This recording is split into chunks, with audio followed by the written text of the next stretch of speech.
Hi అండి, అందరికీ good evening. ఈ మిషన్ వర్క్ చేసే వాళ్ళకైతే సండే ఉండదు, ఏది ఉండదు, ఎప్పుడు పనే ఉంటుంది. ఈరోజు ఆదివారం కదా, ఇంట్లో పనే మధ్యాహ్నం వరకు సరిపోయింది. తర్వాత సాయంత్రం ఇచ్చే బ్లౌజులు ఉంటే వాళ్ళు కావాలని ఫోన్ చేస్తే ఇంట్లో పని కాగానే మళ్ళీ మిషన్ మొదలు పెట్టాను. అసలు వీడియో తీయడానికి టైం సరిపోలేదు.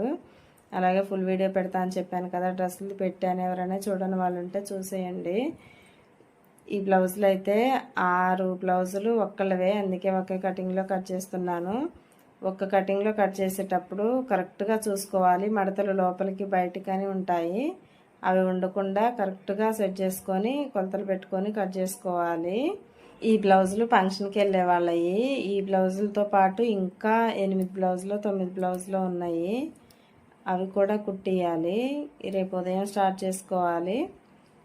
అందుకనే నైట్ కట్ చేసి పెట్టుకుంటే పొద్దున్నే ఇంట్లో పని కాగానే స్టార్ట్ చేసుకోవచ్చు. మధ్యాహ్నం కాడ నుంచి చేతి పనికి ఇచ్చుకోవచ్చు. మళ్ళీ తర్వాత వేరే వాళ్ళవి ఉన్నాయి ఇచ్చేయి. ఇవి చూస్తున్నారు కదా కొలతలు.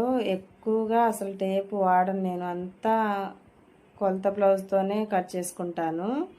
ఫస్ట్ చెస్ట్ లూజ్ తీసుకొని తర్వాత పొడవు, తర్వాత షోల్డర్ మార్క్ చేసుకుంటాను. షోల్డర్ ఎలా మార్క్ చేసుకుంటానంటే, చెస్ట్ లూజ్ వచ్చింది కదా, దాంట్లో హాఫ్ తీసుకుంటాను. హాఫ్ కంటే కొంచెం 2 గీతలు తక్కువ పెట్టుకుంటే మెడ అనేది జారకుండా ఉంటుంది. నేను ఇలానే కట్ చేసుకుంటాను. కరెక్ట్గా సెట్ అయితే బ్లౌజులు.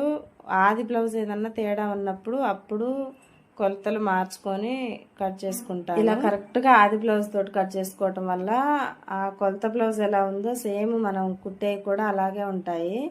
అందుకే నేను ఎక్కువ టేపు వాడకుండా ఇలా కొలత బ్లౌజ్తోనే కట్ చేసుకుంటాను. మొత్తము చాలా పర్ఫెక్ట్గా సెట్ అవుతాయి. తర్వాత ఫుల్ వీడియోలు అన్నీ చేసి పెడతాను. కొలతలు అర్థం కాని వాళ్ళు కూడా ఇలా కొలత బ్లౌజ్ తోటి కట్ చేసుకుంటే కొంచెం అర్థం కావటానికి కూడా తొందరగా అర్థమవుతుంది.